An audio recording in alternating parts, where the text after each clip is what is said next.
Hey everyone, welcome back to The Root Trees Are Dead. We've got 6 blood relatives locked in. If we get 3 more, then the mysterious lady is going to come back. Now, on our list of evidence, we have notable people, and Jim Roottree is one of them, and I'm 99% sure, yes, Carl's cousin Jim Roottree. So what we might do is start by Googling this guy. Sorry, spider searching him. James Roottree is a singer who sings in the duo Jim and Diamond with his wife Diamond LaRue. Incredible name. The duo, according to many sources you find, is considered a one-hit wonder due to the disco song Rollin' On Down to the City. It's now in your evidence folder. Although Jim writes the majority of songs, plays the guitar and often sings, Diamond is considered by fans to be the band's lead singer. The band never had another hit but has its fans, who refer to themselves as Diamond's Dazzlers. The rest of their music is more folksy and acoustic than the one song they were known for. Jim and Diamond have continued to release music through the 80s and early 90s. Other albums you find mentioned are Cherry Tree and Sound of Laughter. Jim has become a bit of a recluse and hasn't made a public appearance since 1996. Okay. Incredible. Photo. Rollin' On Down to the City was barely a top 20 hit for a few weeks in 1979. According to the liner notes, it satirizes how a part of society was content to remain indifferent to economic inflation and civil unrest in the Middle East, unless pop culture tricked them into caring. Somewhat ironically, lyrics didn't seem to pay attention to lyrics enough to trick them into caring. Instead, most of its play came from roller discos. Because it was such a product of its time, it doesn't get much play anymore, even on stations that play oldies. Maybe that's why you've never heard of it before now. This image is from an auction for a sealed copy. It has a sticker that says, "Only the great-grandson of Elias Roottree could make music this sweet." It is credited to Peter Janovich from Triple M. Music and lyrics by Jim Roottree, vocals by Jim Roottree and Diamond LaRue. Jim Roottree is on the notable Roottrees list. The lyrics of this song contain no clues, but I'm sure it's an absolute banger. Oh yes.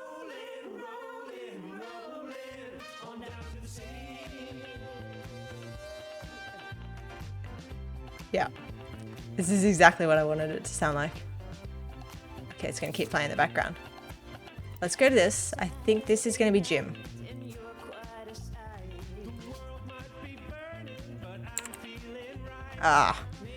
Now Jim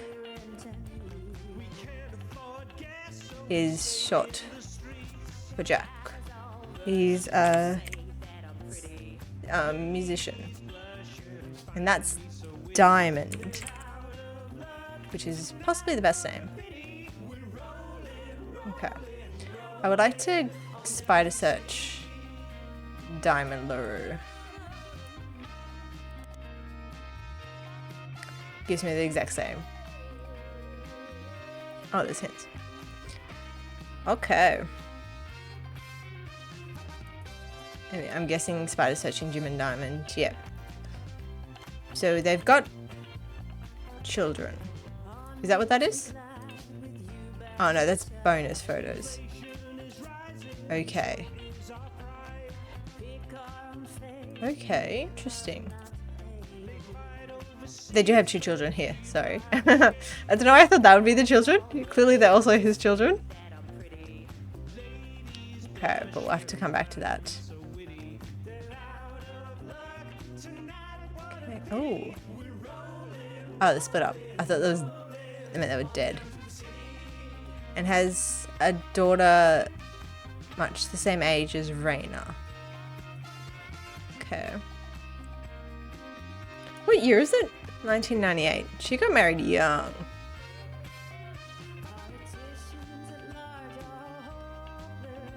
Always use a person's most recent occupation. Okay. Let me get back to my evidence. Okay. And what do my notes say? Ernie Jr.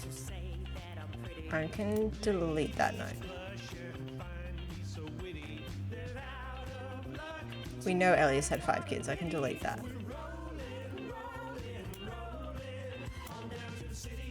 TMS is Thomas Sheridan, we know that. And I'm going to delete these girls because we've got them. Just so I can keep myself organized. What I'm going to do, let's go to the public library. Now, there was a book that had the quotes, and it's called Family Man.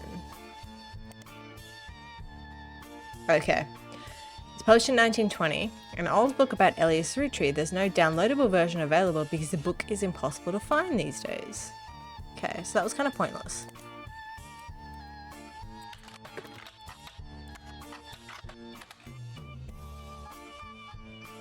Bess Williams was an author born in the late 1800s. She lived just outside of Miami and died tragically young in a major hurricane that struck the area in 1926.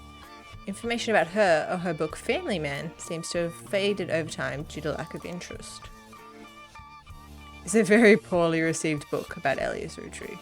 Fair enough. Let me go back to my evidence. Alright, let's just search all the famous people. That's not what I meant to do. I want a spider search.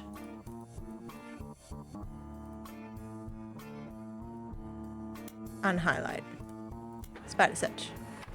Okay, you find some information on a website about old films that are not yet available on VHS. The site is not very well organized and the search is broken, but you can get to individual pages from your search engine. Gwyn Roottree is a somewhat well-known actress who was active in the 1950s. She often appeared in tabloids, especially around the time of her highly publicized divorce. Okay. Her biggest role was the minor hit movie Guys Like Us. She left Hollywood after the flop of Christmas Mission. There's a widely circulated picture of Gwyn from behind the scenes on one of her movies, which you've added to evidence. Did you know trivia? Gwyn was the granddaughter of Elias Roottree, the founder of Roottree Candy. She shouldn't have been named Roottree, but her father took her mother's famous name, which is quite rare in those days. Okay. So the dad married one of Elias Rootree's daughters.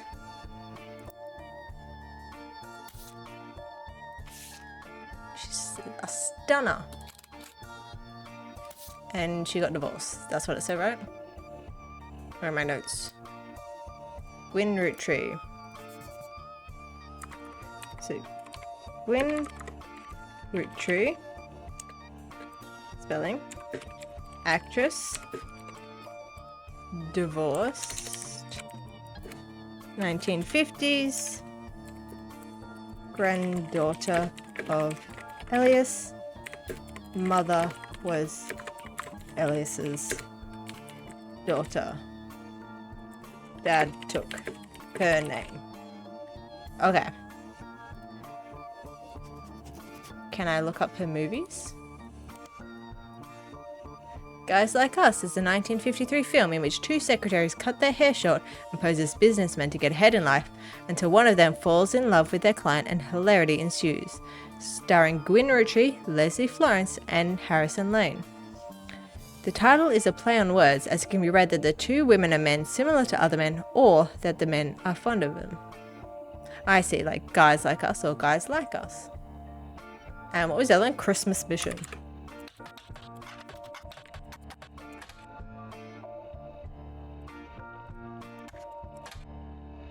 Can't spell.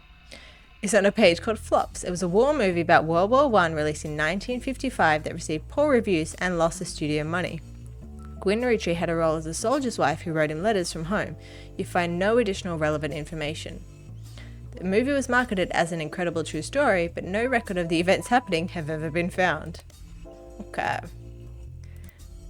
So, one of Elias's kids had a kid that got divorced.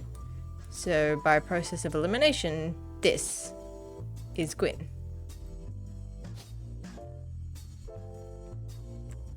But we don't know who she was divorced. It didn't say, did it?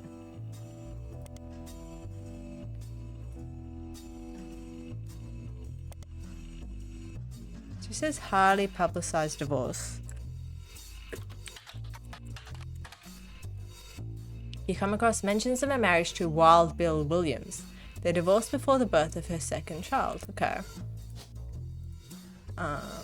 Williams. Nope.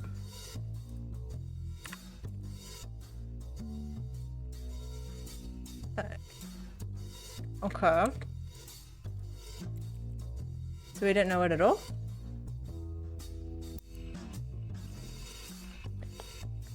Obviously, maybe that's like a stage name. What if I Google him?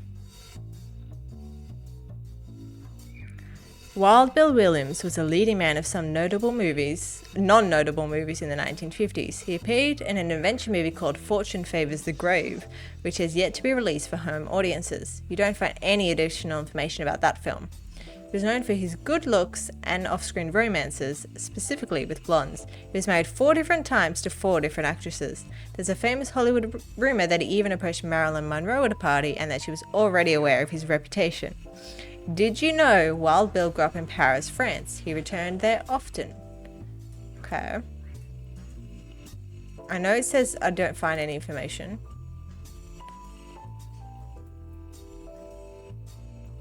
So, Wild Bill Williams, but we can't enter his name?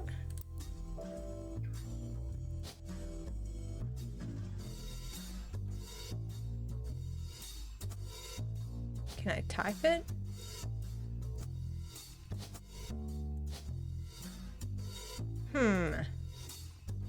We will have to come back to that. Where are my notes? Wild Bill Williams divorced from Gwen. Okay.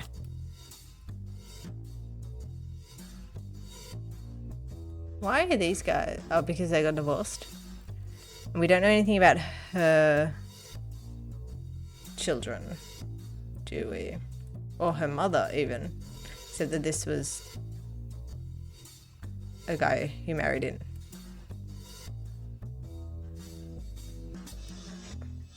Back to my evidence. Famous people. Red root tree. Aloysius Herring root tree, aka Red, was an appointed judge and politician who earned his nickname ironically because the ambassador to Ireland for only about 6 days. He served what some people contend is the shortest term in history. A few days after he was appointed, he was heard disparaging his position and the Irish people. He then tried to run for state senate. He came to be related to the Root Tree Candy Company in a newspaper ad, but it came out that the last name was merely a coincidence and he was defeated in a landslide. That's very cute. Red herring. And he's not even related. I like that a lot. That's very cute. I fell for that one. Lauren Root Tree. Author Lauren Root Tree, a distant relative of the Root Tree sisters, is known for her book A Life Between Wars. According to a website about famous authors, in the early 1960s, Lauren released a few romance novels under her married name, Lauren Rafferty, to little fanfare. When her publisher learned that she had been keeping diaries about her famous family, they insisted she release them under her original name, Lauren Root Tree, to take advantage of her family's notoriety. The selection of diary entries released in 1965 as A Life Between Wars spans from the untimely death of her husband in World War II to coping with the post-war world as a young widow and mother, as well as her perspectives on changing times and socialites all the way through the entry into Vietnam.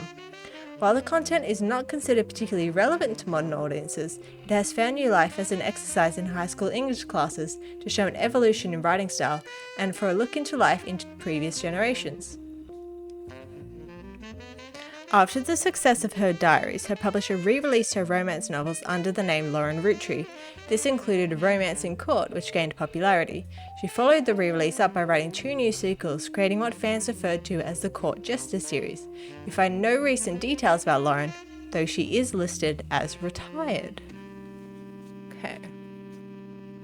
They said she was a distant relative of the Root Tree sisters. Okay, with a dead husband. Oops, someone got married twice. Broke up twice.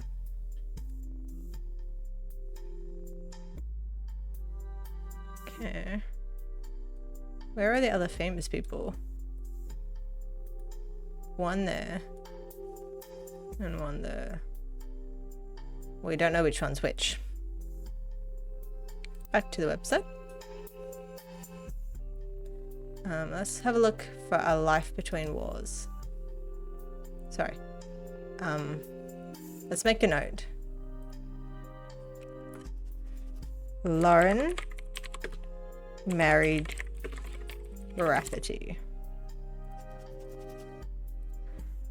Now let's look up A Life Between Wars. So does it say... Yeah, a young widow and mother. So she had kids. Oops. It's about a search. Okay. To the library. A Life Between Wars. Lauren Roottree. Whoop. It seems you've hit the jackpot here.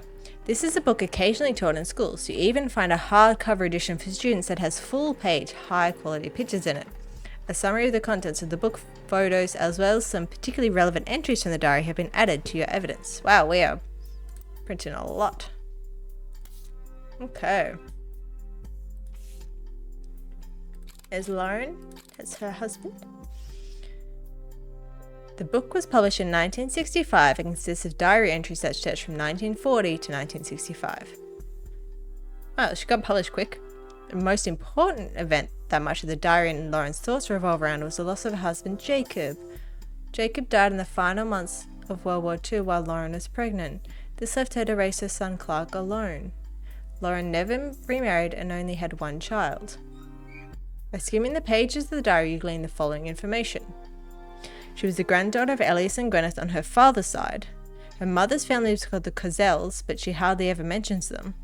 Her father, who she always referred to as Pop, was the head lawyer for the Root Tree Candy Company and helped write a legal document called the Clancy Trust, which we saw his name. So I will look that up. It's clear from context that the Roottrees have internal shorthand names for the different generations of their family. Lauren uses them often. 5 Pieces is the first generation of children by Gwyneth and Elias. Lauren's father was in this generation. Then there's the next generation, which is Lauren's, and the Free Spirits, the generation after Lauren's, including her son. Okay. An entry entitled Complaints from Lauren's Roottree's Diary, written in 1953. This entry seems to focus specifically on one of Lauren's family members, Gwyn, who we looked up. She's the actress. It seems everyone has something to complain about. Gwyn, as an only child, complained of loneliness. Wow. I told her that being expected to watch after 3 younger brothers didn't feel like a blessing, but it fell on deaf ears. During the summer where I went to stay with her and Aunt Margot, I hoped she would be the sister I never had and that I'd do the same for her. I even tried to dye my hair blonde to fit in with the 2 of them. What a mess. But she just complained. To her, I was a lucky cousin. Now she's off living the glamorous life while I'm stuck here with Clark. I must admit, seeing her everywhere contributes to my unhappiness. Her visage stares at me even now from my coffee table. She gets to be starlet and tell tales of how she gallivants around the world, kissing the likes of Harrison Lane and Wild Bill Williams. She's the first Root Tree woman to be anything other than a housewife, and I am jealous. If I were not a single mother, could I make my own way in this world? But I'm off topic. A girl with all the luck in the world was jealous of me. And now, though I have been undoubtedly burdened by terrible tragedy, I am also lucky to be born into a family that can support me for eternity and can raise a child without worry, unlike countless other widows. If any of them were to hear me complaining, they would rightfully scoff, just like I do at Gwyn. Okay, I'm jumping back.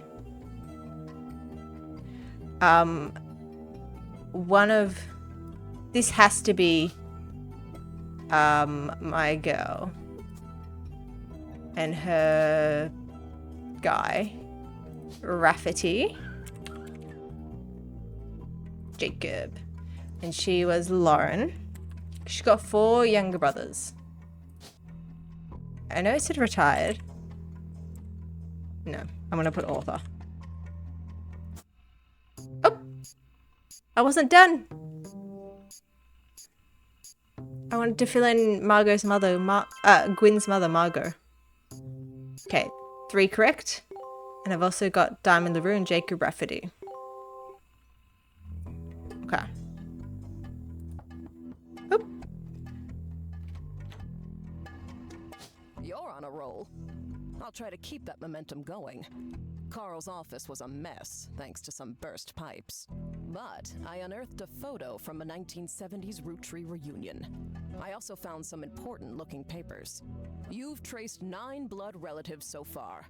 I'll have more to share after you find 9 more. Okay, thank you. Oh, have I always been able to do this? Should I have been doing this a while ago? Okay, funky poster. The Notorious Montjoys. Is this my room or like somebody else's? Mystery Comics?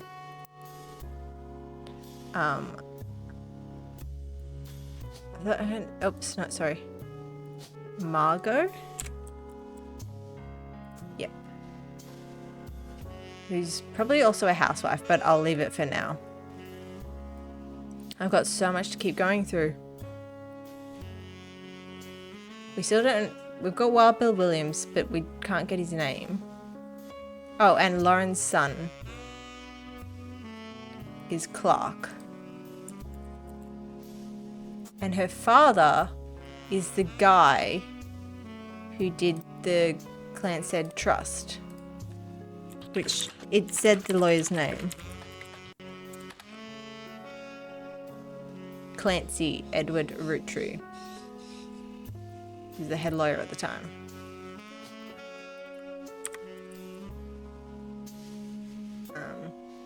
And then presumably one of his sons is going to be called Clancy Jr. But let's keep going. An entry entitled Dynasty from Lauren Roottree's diary, written in 1958. It focuses on the day her grandfather Elias announced he would step down as president of the Roottree Candy Company and the meeting to determine his successor. I wish I had been a fly on the wall today. Clancy told me that everyone got quite heated. Grandad was furious none of his sons would take over as president, but that's what he gets for holding on to it so long. With architects, preachers and lawyers, nobody's got time for candy. So with the 5 pieces refusing to step up, it came down to us next gens. Pop argued at length that the company should stay with our branch of the family since we still have the Roottree name. I'm not even sure Clancy would have wanted it, but he's the one who was volunteered. Instead, it ended up going to Zach. Even though his surname doesn't match the candy, he's the firstborn son of the firstborn 5-piece. I'm not sure how that's relevant to running a company, but Grandad always had a very particular views when it came to his bloodline. I asked Clancy if it ever came up that a woman could take over. After all, Angie's older than Zach, and I'm next oldest of us all, but he just laughed. I'll never forget the cuss words Pop used when he told Ma it wouldn't go to us. Mother, ever the quick-witted, at least with catty remarks, and countered back, maybe they wanted it to go to the only family of and to the only member of the family who looks like he samples the products. Okay, so maybe Angie and Zach are firstborns, are kids of the firstborn. I'm gonna go for it. Oh. I won't know who until I know who they're married. Morden. Yes, I do. Okay, let's read these 2 bits and then we might have a break. An entry entitled Sam from Lauren Rootree's diary, written in 1963. From a previous entry, you learn that Elias Roottree had given in to his wife and announced that Sam, an obscure relative, was to be included in family gatherings. Gwyneth had been pushing to include Sam for quite some time. Lauren writes, "Why Sam? I have many distant relatives I've never met. After all, Granny had sisters and Grandad had a brother or 2, but I was told trim their branches from the family tree. So why is Sam special? Nothing adds up, and I'm not the only one to realize." Angie summoned all the next gens to a secret meeting in Zach's office. Gwyn's in Paris, but the rest of us, including Miracle's boys, spent ages trying to unravel the mystery. I didn't recognize Sam at Uncle Junior's wedding to Patsy last year. Okay. That's Miracle Oops, can't spell. Miracle Jr. married pastry. Patsy. At the reception, when I asked who Sam was, Pop shushed me and said it was complicated. Clancy swore he saw Sam working alongside the farmhands EC and John when he used to drive past the old Anderson farm on his way to work. Upon hearing that, Zach checked the records and managed to confirm all three are on the books. Eli, Miracle's youngest, not my brother. Okay. So Miracle has an Eli and Lauren has a brother. He even chimed in. Apparently, when he was riding his mini bike alongside the farm a few weeks ago, Sam gave him some old tools and taught him how to make the bike's engine faster. None of us think that proper for a multitude of reasons, but Eli certainly seems thrilled. At the end of the day, nothing explains why an outsider has cozied into family affairs, especially one who works on the farm of all places. Whatever happened to blood is thicker than syrup?